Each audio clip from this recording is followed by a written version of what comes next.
Hello, my name is Nandi and I am back with another video. In this video, we are going to be talking about how to tap in to your feminine energy. So if you have not subscribed, please make sure you go ahead and do that, and let's get right into this video.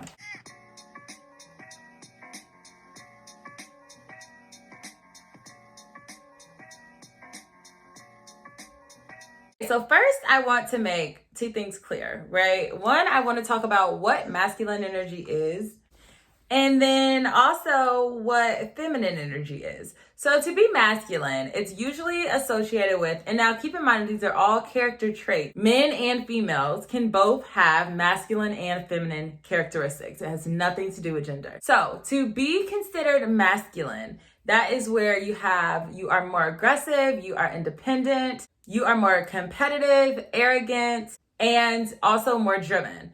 And to be considered feminine or feminine traits, that would be loving, caring, very receptive, very compassionate. So masculine is associated with doing, while being feminine is associated with receiving. It is good to be both of these things, depending on the situations that you are in. Obviously, when you are in the workplace, it can be beneficial for you to be more masculine or have more masculine character traits, such as being driven or being independent or being competitive, right? These are things in the workforce that are good. But then once you're in a relationship, it's nice to be a little more nurturing, a little more soft, a little more kind. So these are traits that, again, both men and females can both possess. And I am going to keep driving that point home, because for some reason it is like men versus female, when that's not it at all. In order to be more feminine,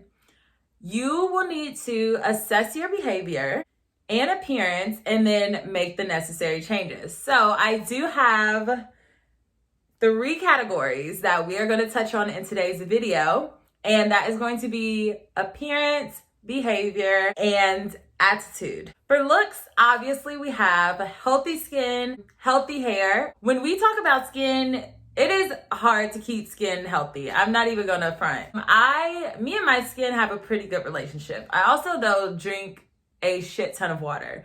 And I don't know if there is a direct correlation between drinking a lot of water, but I know that it does flush out a lot of toxins. And my skin is pretty clear because of that. Healthy hair. Now, when I talk about hair health, I do not mean hair length. Let's be clear. Hair health is not associated with the length of your hair. You can have short hair and it be very healthy, and you can have long hair and it is very unhealthy.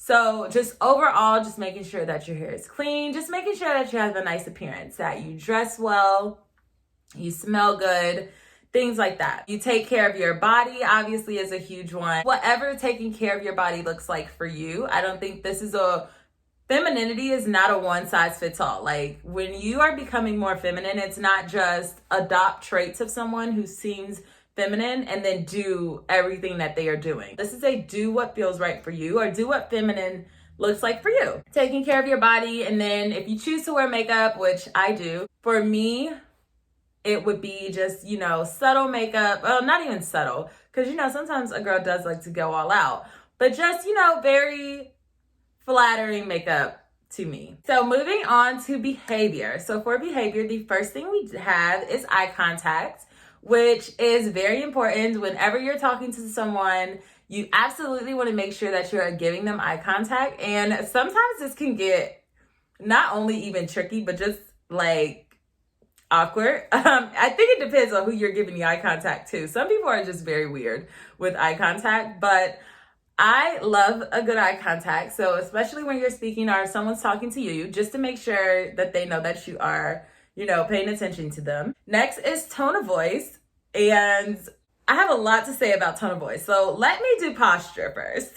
Posture, make sure you're sitting up nice. Make sure you're not slouching, especially. If you want to do that at home, go for it. But in public, it is nice to just be sitting upright and have a good posture. And then walking more elegant, obviously you don't want to just be like stomping down the street or doing anything crazy like that. Okay, so back to tone of voice. You don't want to be indoors and screaming. There's a reason why there's an indoor voice and an outdoor voice.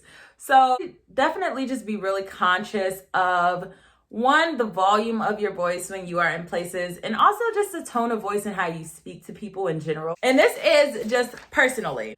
It's not always black and white, but you don't want to come off as aggressive or being mean, unwarranted anyway. Now, obviously, if someone's giving you problems, then I think that that's okay. But if the tone of your voice is just naturally aggressive, or you're just an aggressive person, I definitely think that you should like calm that back, reel that in a lot. In the last section, which is attitude, and honestly, tone of voice could have went over there, but I think that's also behavior. So the type of attitude that you want to exude when you are trying to become more feminine, one would absolutely be respect yourself. Just make sure that you always are respecting yourself. Do things that make you happy, do things that you are proud of. Another feminine trait to have is to uplift others. You do not want to be that person who is constantly talking about someone, or constantly making nasty remarks about someone, or just being nasty to people in general. That is not a very good character trait to have at all. Also, let your playful side out. Being feminine means that you're not always serious, you're playful, you're elegant, you're fun to be around, you're funny, you're not just stressful, or you just stress people out or create a bad energy whenever you come around. Also, a big thing with being feminine, like I said, femininity is associated with receiving, right? But in order to receive, you have to be open to receiving, and you also have to ask. I think a lot of people, when they want to tap into their feminine energy, this is a huge part of your feminine energy. It's being open to receiving things. And in order to do that, you have to ask. And obviously, we are all scared of rejection. So it's kind of difficult if you ask and then you get told no. And so then you feel like, oh, I don't want to ask for anything else. But you don't ever want to block your blessings, and especially by just not asking. And then the last tip I have on tapping into your feminine energy is to embrace transformation. So with anything else, if you want to grow and you want to be a different person, a better person, a fitter person, what have you, in order to do any of those changes, you are going to have to embrace change.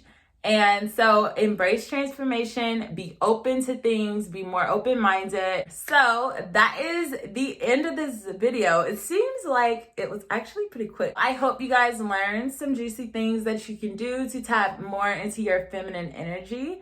And I will see you in the next video. Bye.